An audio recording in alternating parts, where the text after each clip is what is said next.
C'est donc avec une grande joie ce soir que nous accueillons Tiffany Tavernier pour son nouveau roman, L'Ami. Bonsoir Tiffany Tavernier et merci, merci beaucoup. Bonsoir, bonsoir à tous. Donc Tiffany Tavernier, vous êtes écrivaine et scénariste. De vous, on peut voir Ça commence aujourd'hui ou Au Lilola, tous deux réalisés par Bertrand Tavernier.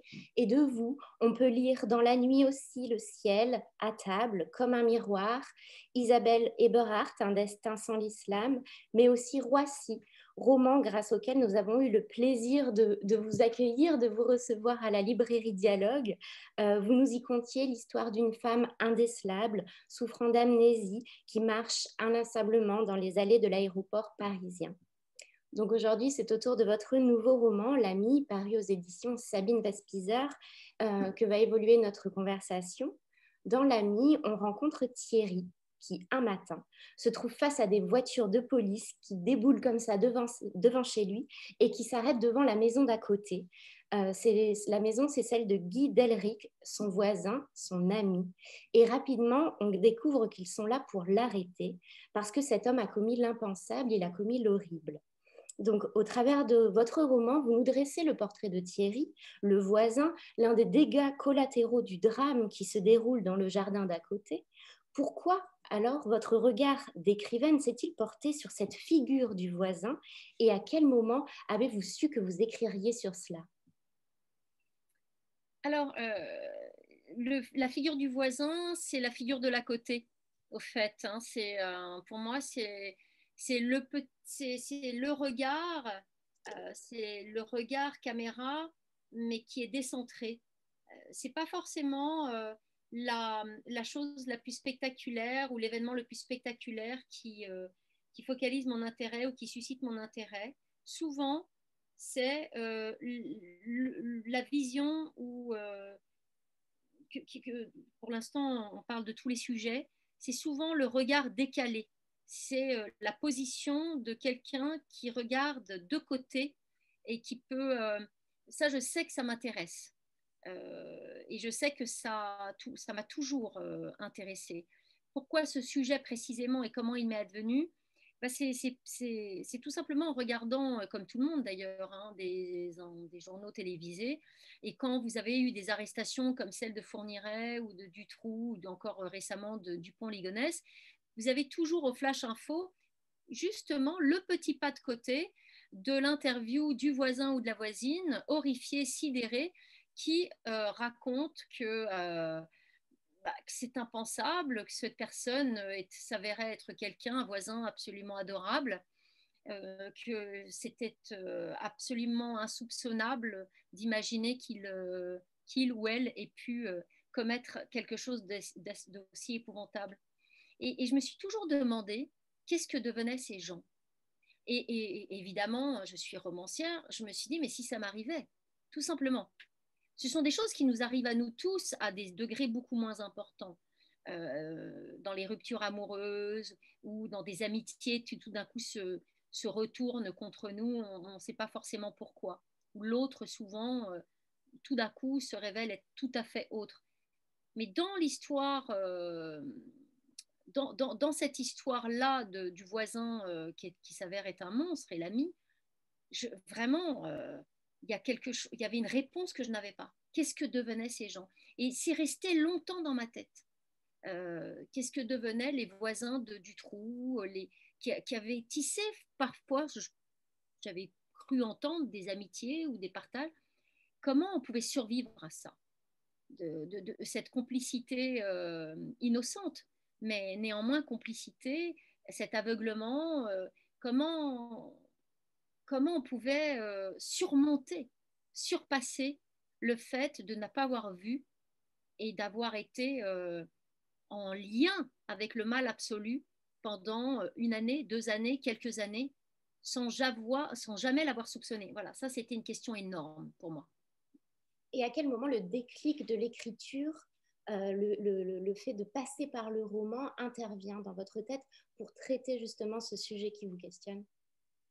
Bah parce que quand le sujet reste et stagne longtemps, c'est que c'est un bon sujet. Parce que d'abord, ça veut dire que je n'ai pas la réponse. Parfois, j'ai des sujets et puis finalement, la réponse m'advient. J'ai une réponse. Là, il n'y en a pas. Et ça restait, ça restait. Et puis là-dessus, vous avez d'autres faits divers et puis d'autres petits flash infos sur d'autres voisins. Et à chaque fois, c'est la sidération pour moi et pour eux. Et quand, je le disais pour Voici, quand il y a un sujet qui me sidère, quand il y a un espace de vie, d'histoire, parce que c'est une histoire. Là, il y a une super histoire. Je le sais aussi. J'adore les histoires. Je me dis, mais comment ils font, quoi? Et on ne sait jamais. Il n'y a jamais après. Vous n'avez jamais la suite. Voilà, c'est juste sur le coup. Ils n'ont rien vu. Ils sont hébétés, mal rasés dans leur robe de chambre. Et puis, comment ils vont faire pour tenir le coup? Et je me suis dit, bah voilà, personne ne s'intéresse à eux, personne n'a raconté l'après, et moi j'ai envie de m'y mettre. Et donc après Roissy, finalement, en donnant Roissy, je savais que le sujet suivant serait celui-là. Je le savais déjà. J'en avais parlé à Sabine et j'ai d'ailleurs eu une bourse au CNL pour le sujet. D'accord. Donc, dans votre livre, vous nous racontez la vie d'un homme ordinaire comme vous et moi, qui un jour est donc l'un des figurants involontaires d'un drame terrible. Et cet homme, c'est un mari, un technicien, un père, un frère, un ami. Ça a été un enfant aussi, qu'on va découvrir abîmé, abandonné. Comment spécifiquement le personnage de Thierry a-t-il pris forme dans votre esprit? Vous est-il rapidement apparu sous les traits qui le constituent dans le roman? Oui, c'est étrange. Ça fait partie du mystère de l'écriture. Vous avez des personnages quand on écrit un roman qui vous apparaissent dans leur entièreté, avec une facilité presque déconcertante, et d'autres, bah voilà, ça vous prend 1 an, 2 ans pour les trouver, pour les façonner, pour leur donner une consistance, une substance. Thierry, puisqu'il s'appelle comme cela, Thierry m'est apparu avec une face. Vraiment, vraiment, j'ai pas eu besoin d'aller chercher loin. Il est venu, il est advenu, et il a été, ouais, il est très proche, alors que c'est quelqu'un de très silencieux. C'est un homme. Euh, je l'avais déjà, cet homme-là. C'est marrant. Je l'avais en moi. Et après, bon, évidemment, il fallait lui trouver un métier, mais le métier, il m'est venu facilement. Je voulais absolument qu'il ait un métier solitaire, confronté à de la machine, confronté à une rituel qui soit effectivement très ordinaire, parce qu'il ne s'agissait pas d'observer l'impact d'une nouvelle aussi terrifiante sur quelqu'un d'extraordinaire. C'est un peu le roman, voilà, c'était sur quelqu'un de lambda qui, en même temps, qui a fondé sa famille, qui a fondé sa maison, qui l'a bâtie de ses mains, un type simple, bon, moins simple qu'on ne le pense, mais au départ simple, fidèle, aimant, ayant un fils, un chien. Tout paraît posé, tout paraît fondé. Et c'était cet homme-là que je voulais raconter avec des petits rituels comme c'était un matin, c'était un samedi ordinaire. Et c'est vraiment ça, hein, la première phrase est très importante pour moi. Je prends parfois 3, 4 mois pour trouver la première phrase. Mais voilà, je commence par c'était un samedi ordinaire, je sais peut-être pas exactement ça, mais on est déjà dans du rituel parce que le samedi il va se balader. Et, euh, et voilà, et ça coule de source cette vie-là. Et lui, il est simple et tout va bien. Tout va bien à moins 4 pages du début du film. C'est presque un film au départ, hein, on est d'accord. Parce qu'on est vraiment dans quelque chose d'assez. Après, on rentre vraiment dans le roman, mais on est dans quelque chose de spectaculaire. Alors, j'en profite, je rebondis sur le fait que vous évoquiez la première phrase du roman et je dirais même les premières pages. On les lit, nous, lecteurs, lectrices, avec avidité. On est presque en apnée dès le début. On se coule dans le personnage de Thierry et avec lui, donc on apprend le pire très violemment. Donc, c'est absolument sidérant. Dans quel état étiez-vous, vous, à l'écriture de ces pages? Ont-elles été finalement les premières pages de l'écriture du livre? Oui, oui, oui, j'ai écrit le livre en chronologie et ça a été terrible. parce que je vivais ce qu'il vivait.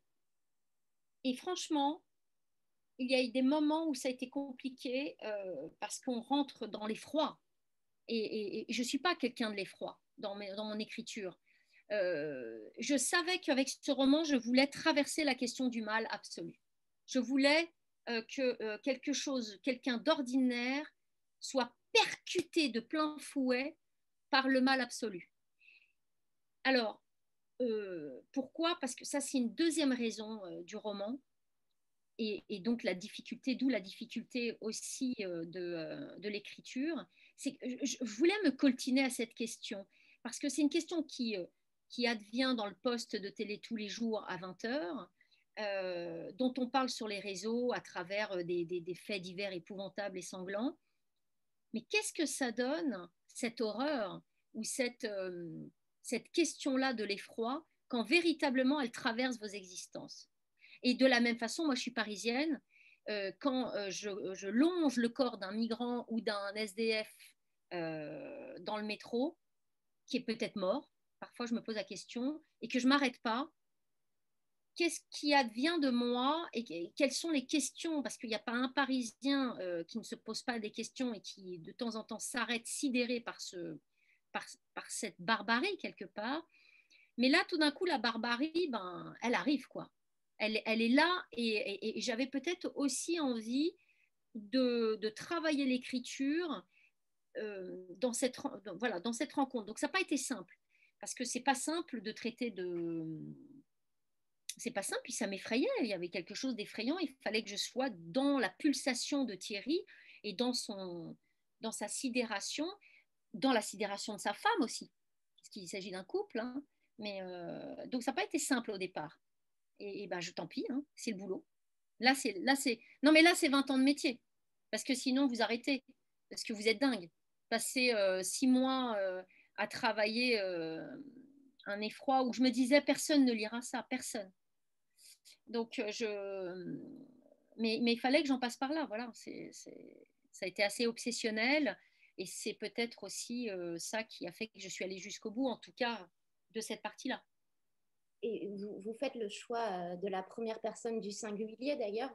Vous coulez vous dans le personnage de Thierry. Ce choix-là aussi, il était instinctif. Il s'est presque imposé à vous pour traiter vraiment la matière de la manière la plus frontale possible. Bah, la matière la plus frontale et de la façon au plus près du ressenti. Le jeu, c'est le ressenti. Et là, tout ne devient que du ressenti. Parce que là, autour de vous, les repères explosent de façon tellement violente que lorsque vous êtes dans un choc pareil et que vous vivez un tel tsunami, bon, bah, on a tous vécu des deuils, on a tous vécu des choses difficiles. Dans ces moments-là, c'est étonnant parce que à la fois, nous sommes effectivement on peut être dans la sidération, dans l'effroi, mais en même temps, on devient hypersensible. Et j'avais envie d'être dans cette écriture-là, de rejoindre dans l'écriture cet état-là de vibration, de porosité, du post-choc qui fait que tout soudain de la réalité, du monde, du dehors, vous arrive et vous pénètre de façon extraordinairement sensible et forte. Et c'est la raison pour laquelle j'ai eu tout de suite envie d'écrire en posant un jeu pour Thierry. Parce que c'est ce jeu-là qui va vibrer pendant tout le roman. On est vraiment dans sa psyché. À la fin du roman, vous adressez des remerciements et dans l'un d'entre eux, vous le dédiez donc à un homme et vous dites sans l'amour duquel j'aurais eu bien du mal à aller jusqu'au bout de ce roman. C'est douloureux, c'est douloureux d'écrire, ça engage, à quel point ça vous engage? Ça engage tout. Si c'est pas possible, sinon ça engage la totalité de mon existence quand j'écris, parce que c'est de la folie. C'est un boulot monstrueux dont à un moment donné on se dit qui va me lire et pourquoi je fais ça. Vous avez des monstres au-dessus de vous qui sont des titans de la littérature, donc il faut surtout pas essayer de se comparer. Et puis là, vraiment, avec ce roman, L'Ami, je suis dans il y a quelque chose quand même d'une vibration, euh, d'un choc qui est total. Donc, je le vis, ce choc. Je suis, au moment de l'écriture, bah, je suis dans l'état de Thierry, enfin, au moment précisément de l'écriture. Et j'ai des doutes aussi qui me traversent sur... j'ai des grands doutes parce que je suis dans une zone là, dans ce qu'il vit avec cet ami. Je suis dans une zone tellement tumultueuse, tellement radicale. Oui, j'ai besoin d'être soutenue, j'ai besoin parfois de petites carottes pour me dire bah, continue quoi. T'es sur un fil au-dessus d'un gouffre, mais tu continues parce qu'il y a quelque chose ici. C'est épouvantable, il y a quelque chose d'inouï et d'immense à cet endroit-là précisément. Il faut absolument que je m'accroche à cette intuition que j'ai. Sinon, on laisse tomber. C'est pour ça que la plupart des gens qui écrivent laissent tomber. Donc, ce qui arrive, c'est ce qu'on nomme de manière très imparfaite un fait divers. Donc, ce fait divers, il fascine, c'est un véritable catalyseur de nos peurs, de nos interrogations. Il fascine d'autant plus qu'on en est éloigné. À un moment du livre, l'un des collègues de Thierry lui dit « J'arrête pas de lire des romans policiers et ces types-là, crois-moi, personne ne les perce à jour. » Cette référence aux romans policiers que vous faites ici pourrait-elle souligner que quelque part, tout cela relève de la fiction, que tout cela est tellement horrible que ça ne peut être que de la fiction? Non, non, pour moi, c'est pas du tout de la fiction. De toute façon, je pense fondamentalement, enfin vraiment de plus en plus que plus vous vous approchez du réel, encore que la question du réel, en tout cas de la singularité de quelqu'un, et plus vous touchez à quelque chose en fait, chaque personne porte en lui un monde incroyable et une histoire incroyable.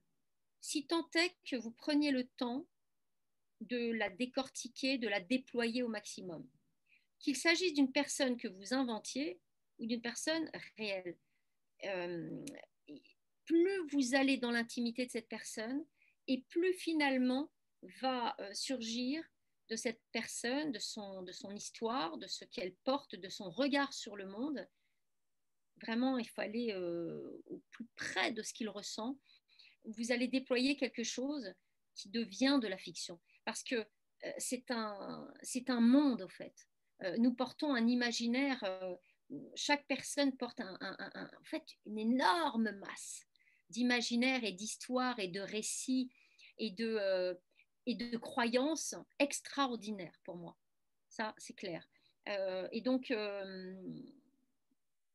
pour moi, la fiction, la réalité sont des questions très scolaires, mais qui ne sont...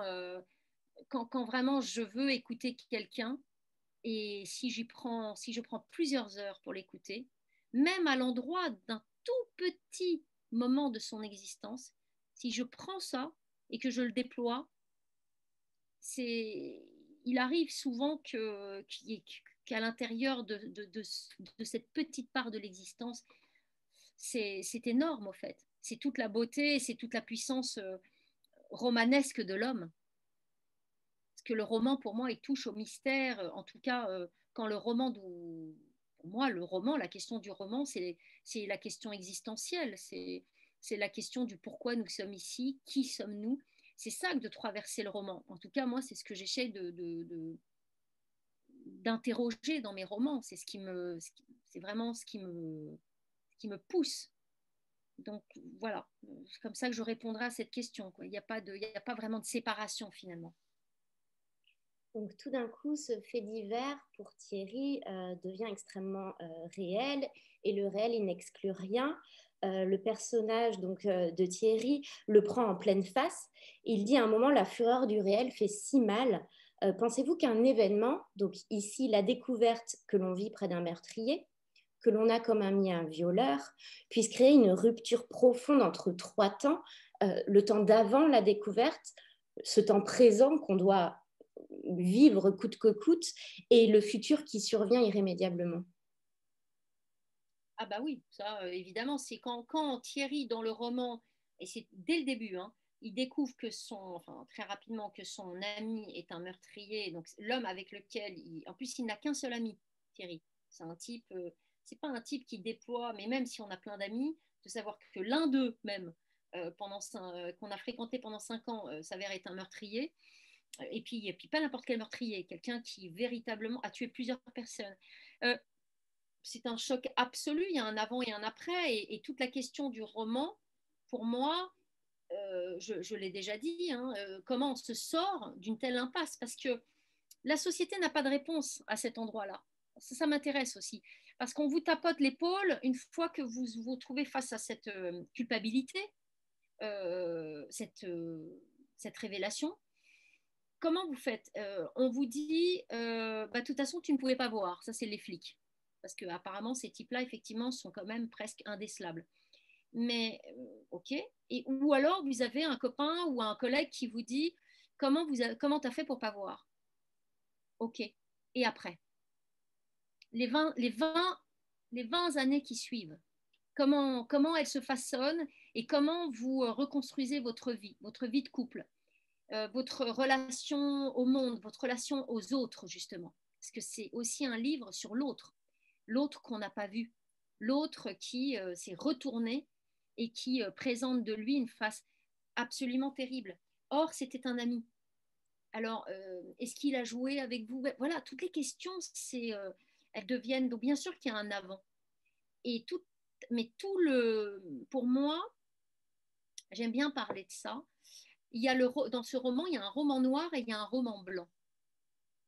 Parce que le roman noir, c'est cette révélation épouvantable, mais ce n'est que le début. C'est là où on sort du polar, bon, que j'adore par ailleurs, hein, mais je ne suis pas du tout là-dedans.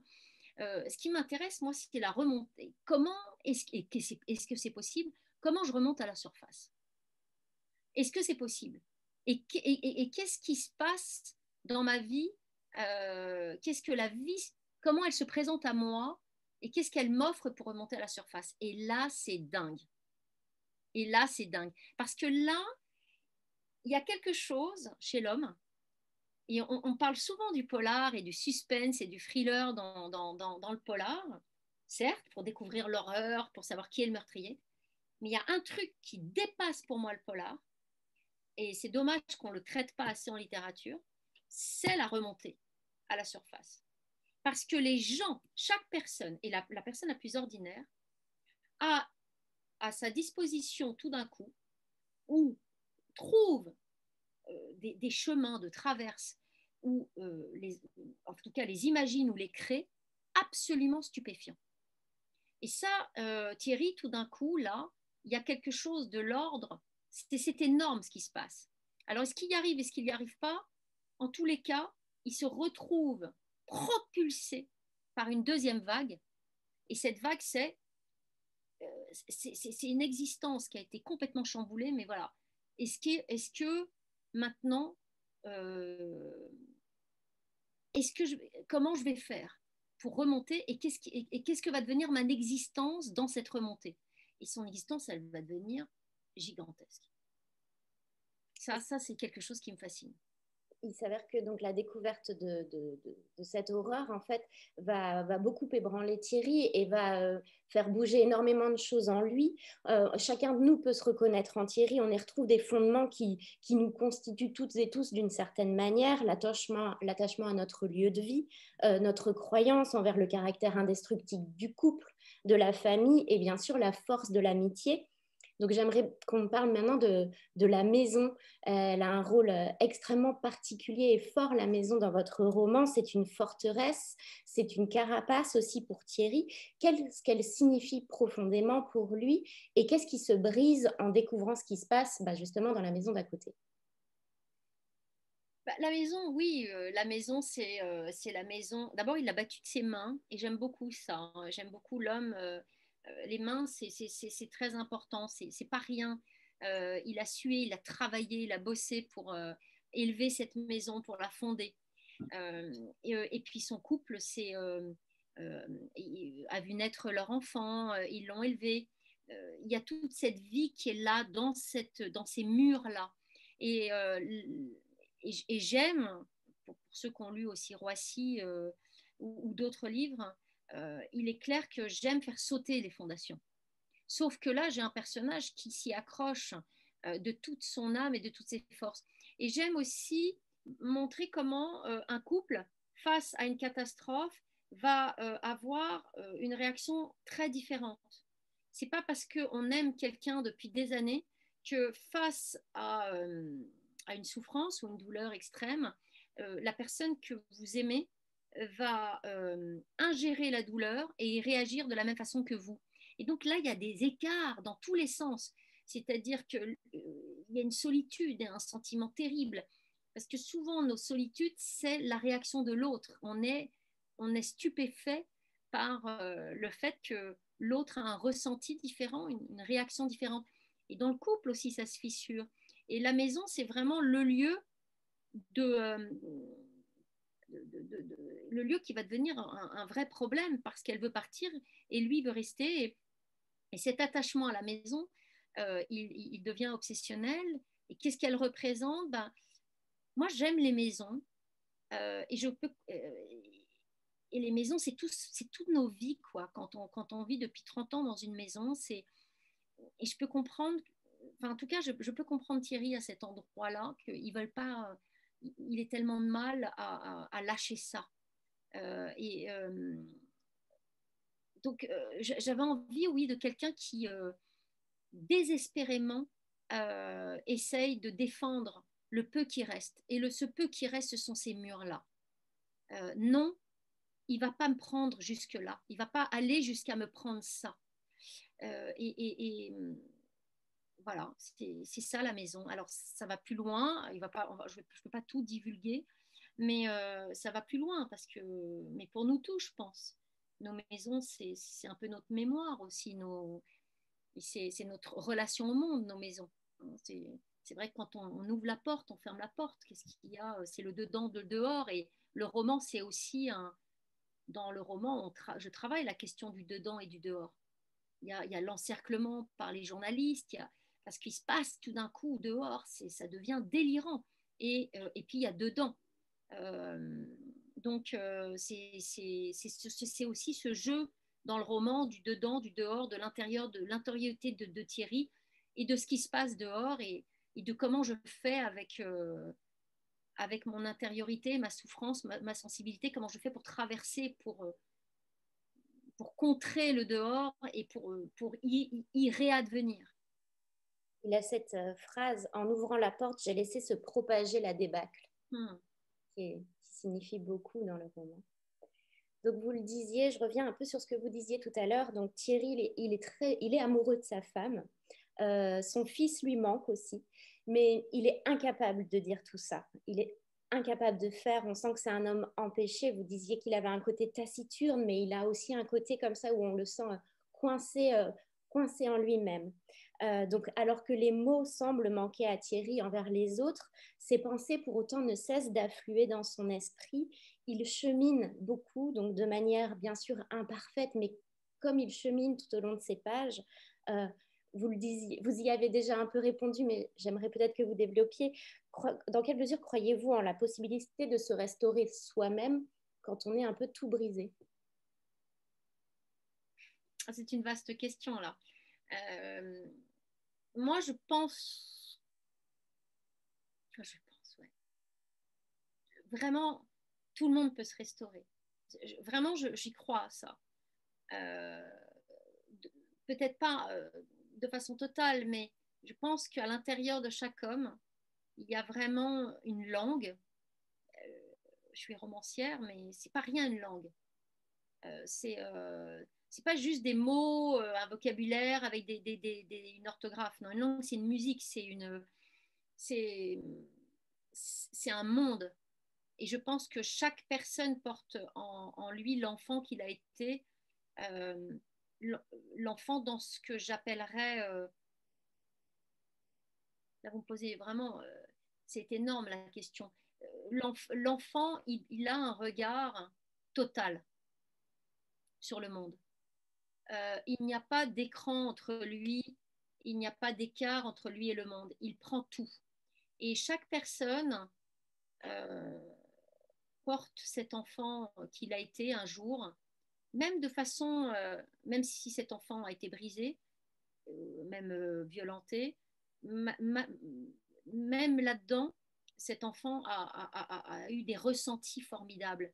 Il a, il a avalé le monde. Et je pense qu'on restaure beaucoup en rejoignant cette puissance-là de l'enfance.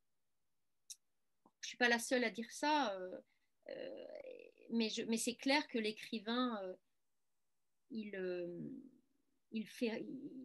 c'est un gros travail de revenir à cet état-là du regard de l'enfant sur la vie. Et la langue, c'est la langue de l'enfant. Et l'enfant, la façon qu'il a de s'exprimer, alors je ne parle pas d'une langue enfantine, parce que ça c'est très... c'est pas du tout... Non, c'est pas ce qu'il faudrait dire. Non, c'est vrai. La langue poétique par la poésie, pour moi, pas dans ce qu'elle a de gentil ou de joli, non. La poétique le poétique est très, très puissant parce qu'il rejoint parfois la toute-puissance de l'enfance. Et, euh, et c'est là le jeu de la restauration, il se joue dans ça. Il se joue dans... Et donc, chaque personne a ça en lui. Euh, mais de façon singulière. Chacun a son enfant. Il a été cet enfant-là. Donc, c'est quelque chose d'à la fois complètement singulier et intime et totalement universel. Et je crois vraiment, quand je vois Aaron, le dernier livre, Mon père et ma mère, de Aaron Appelfeld, qui parle de son père et de sa mère, et qui a vécu des trucs terribles, la Shoah, qui a tout perdu, etc. Et quand il rejoint cet enfant-là, qu'il a été, voilà, il parle de l'écriture, il parle du romanesque, et il parle de la restauration, parce qu'il s'est totalement restauré alors que tout a été démoli. Donc il y a quelque chose de cela, et peut-être que chaque romancier est peut-être un peu, hein, ce restaurateur-là. Du coup, la découverte du drame plonge Thierry donc dans un état de choc, évidemment, on l'a dit tout à l'heure. Cet état de choc, au début, il se le refuse. Il le constate sur sa femme, Elisabeth, Lisa, mais il ne l'admet pas pour lui-même. Peu à peu, toutefois, il devient impossible pour lui de ne pas en prendre conscience. Et c'est à ce moment-là que les souvenirs, et donc les souvenirs de l'enfance, affluent. Des cicatrices d'ailleurs qui émergent avec son père absent, sa mère triste. Euh, cette enfance, comment vous l'avez dessinée, vous, et à quel moment elle s'est finalement greffée au personnage de Thierry? Bah, elle était là dès le début, il y avait une faille, il n'y a pas de romance en faille. Et c'est une faille, il me fallait voilà, une immense faille chez ce personnage.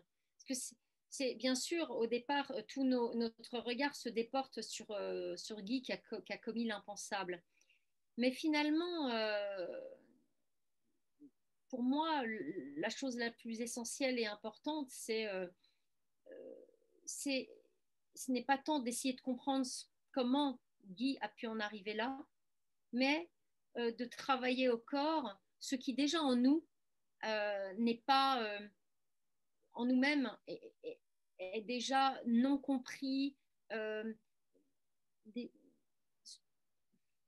comment dire, on est à côté de la plaque euh, de ce que nous sommes véritablement. Et cet écart-là entre ce que nous sommes véritablement et ce que nous croyons être, c'est déjà ça, cet écart-là, il explique beaucoup de choses de ce que peuvent être des monstres, hein, sans donner des explications rationnelles et fermées. Mais c'est un départ. Et là, il s'agit d'une faille. Et déjà, de travailler sur la faille de Thierry, quelque part, c'est d'entamer le travail sur des failles beaucoup plus vastes et beaucoup plus dingues. Mais c'est à l'endroit où elles sont là encore en émergence, où elles flottent, que pour moi qu'elles sont plus intéressantes et plus et finalement où elles sont plus bouleversante aussi, plus bouleversante et plus proche de nous. Alors oui, lui, à partir du moment où son regard, ou en tout cas, il lâche un peu prise, et c'est vrai qu'il est traversé tout à coup par un monde, au fait, hein, auquel il s'est fermé. Alors, c'est pas juste son père est parti, sa mère est triste, parce qu'au fait, c'est jamais ça. C'est pas ça. C'est c'est beaucoup plus vaste quelque part. C'est c'est là où justement, voilà, par exemple, quelqu'un qui vous dit, euh, moi, je suis quelqu'un de comme ça parce que ma mère, quand j'étais petit, était triste. C'est totalement fermé cette explication. Elle est fermée, il est coupé, cet homme ou cette femme parce que ma mère était triste, ça ne veut rien dire, rien dire. Il faut aller maintenant. Qu'est-ce que c'était que cette tristesse et qu'est-ce que ça me faisait? Et là, ça commence à devenir intéressant. L'adjectif, souvent, il enferme, au fait. Parce que ça veut dire quoi une femme triste? Et c'est là où ça devient intéressant. Et pour moi, c'est là où le roman commence. Et au fait, nous, on est des anti-romans, parce qu'on n'arrête pas de résumer nos vies. Un tel a été méchant, un tel a été... mais ça ne veut rien dire. Rien dire. Si vous avez un martien qui débarque, il ne comprend rien. C'est là où il faut, voilà, on résume, on synthétise, mais finalement, on ne raconte pas. Et on n'est plus dans le ressenti quand on dit un tel a été méchant. Non, on n'est plus dans le ressenti. On est dans l'expédition, l'expéditif, la conclusion, et on met de côté. Et moi, en tant que romancier, ce qui m'intéresse, c'est d'aller rattraper cette matière et de nouveau la redéployer et d'y plonger. C'est ça qui m'intéresse, que j'essaie de faire. Donc, l'amitié, c'est au cœur du roman. Elle unit Thierry à son voisin, donc à Guy. Elle est simple, cette amitié. Elle est pleinement rassurante à base de barbecue, de bricolage, de jeux de cartes. Ça fait 4 ans qu'ils sont voisins.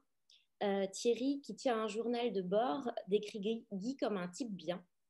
Donc après plusieurs émotions, plusieurs sentiments qui étreignent Thierry, il y a la culpabilité, donc évidemment de ne pas avoir vu l'horreur qui se passait chez cet homme, donc dans la maison voisine, le fait d'avoir fait confiance à Guy, mais aussi il y a une autre émotion et qui est un peu plus trouble, c'est l'espoir que tout cela soit faux. Perdre un ami, en quoi est-ce perdre une part de soi? Perdre un ami, c'est perdre tout un pan de certitude aussi. C'est perdre, mais de certitude à l'endroit de l'amour, à l'endroit de l'attachement, à l'endroit de la, mais aussi de l'espoir, et de la joie, parce que l'ami, il rassemble, il est là, il est comme la maison, au fait. C'est quelqu'un qui fait partie c'est perdre son monde, et c'est perdre la langue de ce monde-là. Parce que cette langue-là, elle marchait, ça fonctionnait, c'était bien, on riait, et il y avait une belle complicité. C'est effectivement une complicité d'outils, de mains, de gestes manuels, aussi d'observation des insectes. Tous les deux, ils n'avaient pas besoin d'échanger beaucoup de mots. Donc perdre un ami, c'est perdre son monde. Et c'est épouvantable. C'est voilà, que c'est comme quand on se fait larguer par un grand amour.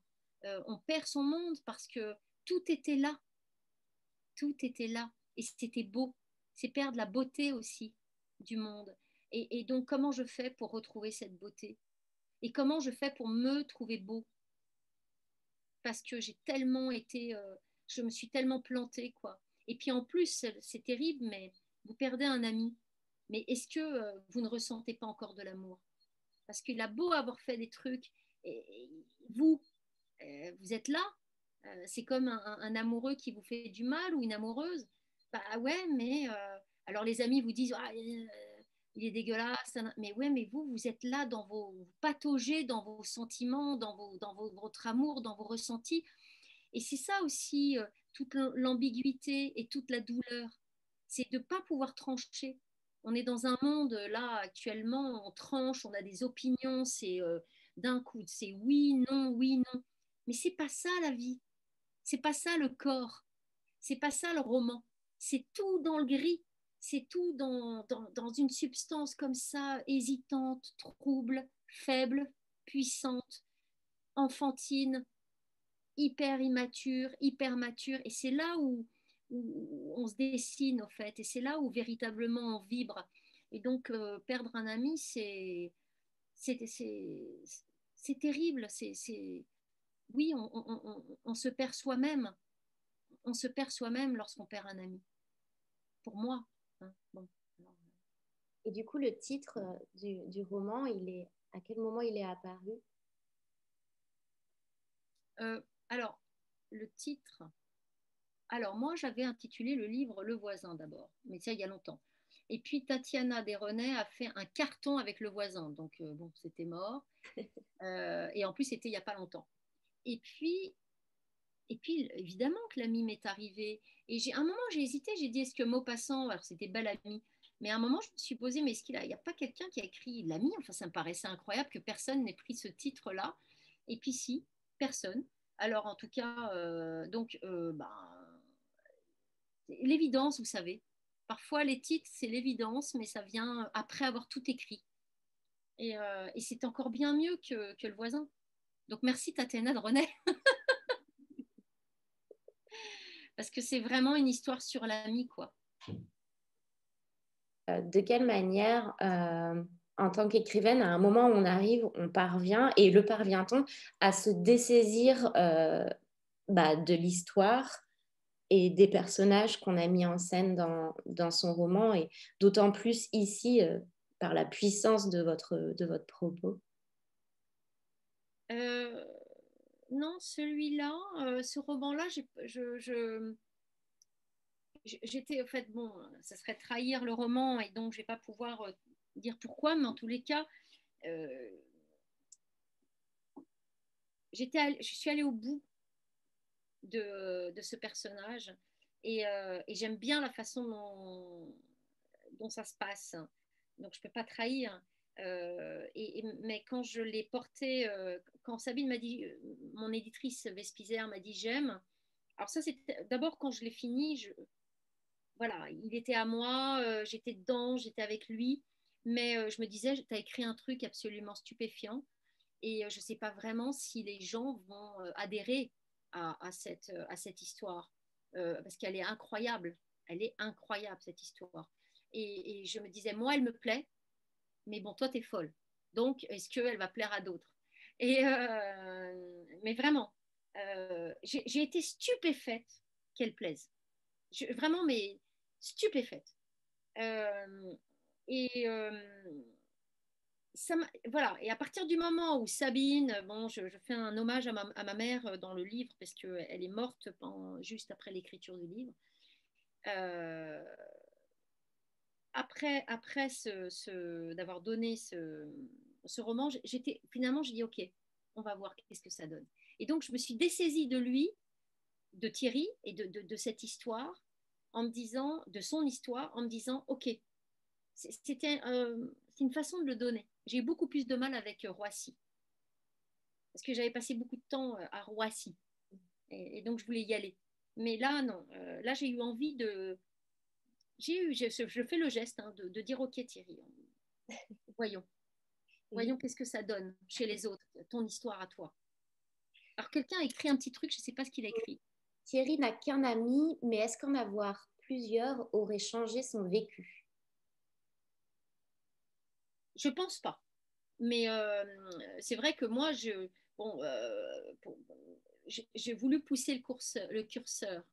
J'avais envie de quelqu'un de solitaire et justement, bon, c'est d'autant plus terrible de n'avoir il n'a que lui.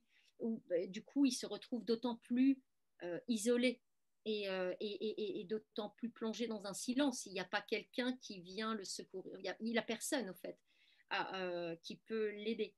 Mais je pense que pour une personne qui a plusieurs amis, hein, moi j'ai plusieurs amis, si un truc comme ça m'arrivait, euh, voilà, alors je serais dans le même état que Thierry, mais entourée malgré tout, euh, et quand même quelque peu rassurée par le fait que voilà, j'ai quand même, il me resterait encore une matière d'amitié qui, euh, qui ne m'a pas trahi et qui se révèle être qui est celle que j'ai toujours cru être. Donc, mais ça resterait quand même quelque chose d'effrayant, je pense. Vraiment.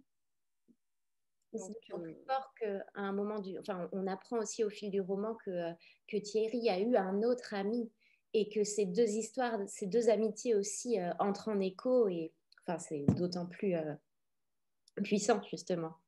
oui, oui, j'aime bien cette histoire-là que je fais remonter un moment. Mm. Voilà, bah c'est comme ça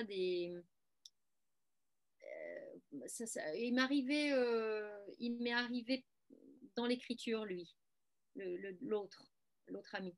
Et j'aime beaucoup d'ailleurs celui-là. Mais bon, c'est toute une histoire. C'est comme ça, une histoire dans l'histoire. Mais en fait, nous sommes constitués de poches d'histoire. Et, euh, et c'est vrai que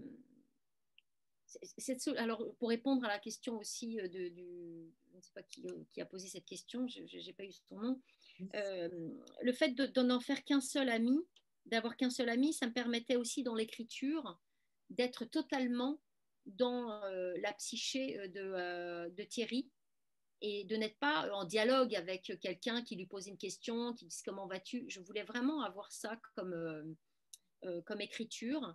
Et l'écriture de l'ami, c'est vraiment enfin, une écriture, c'est presque une sorte. On ne le lâche pas d'une semelle. On est constamment à l'intérieur de sa tête. Et ça, c'était important aussi, c'est d'être dans son regard. Il y a une autre question.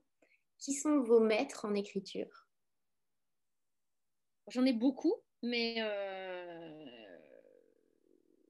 qui sont les maîtres? Et maîtresses. Corman McCarthy, que j'aime beaucoup. J'ai beaucoup d'Américains. C'est vrai que j'ai des lectures très internationales. Ça, lui, je sais qu'il me. Et puis en plus, j'ai des maîtres selon mes romans.